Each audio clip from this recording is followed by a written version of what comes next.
Juan 4:21-24. Sinabi ni Jesus sa Samaritana, "Babae, maniwala ka sa akin na darating ang oras na inyong sasambahin ang Ama, hindi sa bundok na ito o sa Jerusalem.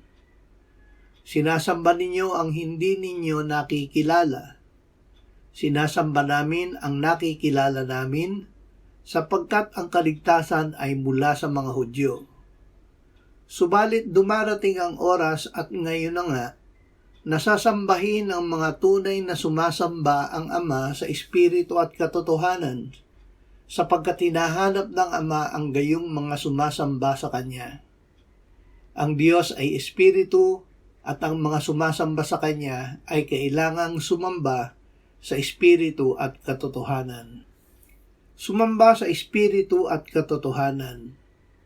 Sinabi ng Panginoong Hesus sa Ama, "Ito ang buhay na walang hanggan, na ikaw ay makilala nila na iisang Diyos na tunay at si Jesucristo na iyong sinugo."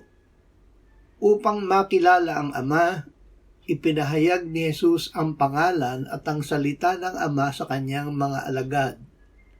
Lalaman nila na si Jesus ay nagmula sa Ama at ang Ama ang nagsugo sa Kanya. Nang siya ay muling nabuhay ay sinabi niya sa kanila, "Tanggapin ninyo ang Espiritu Santo." Bago siya iniakit sa langit, ay ibinilin niya na sila ay tatanggap ng kapangyarihan, pagbaba ng Espiritu Santo, at sila ay magiging saksi niya. Ito ay natupad noong araw ng Pentecostes. Sa pamamagitan ng Espiritu Santo ay makasasamba tayo sa Diyos sa Espiritu at katotohanan. Sa paraang ito natin malalaman ng tuwiran mula sa Diyos ang ibig niya na ating malaban at ipamuhay.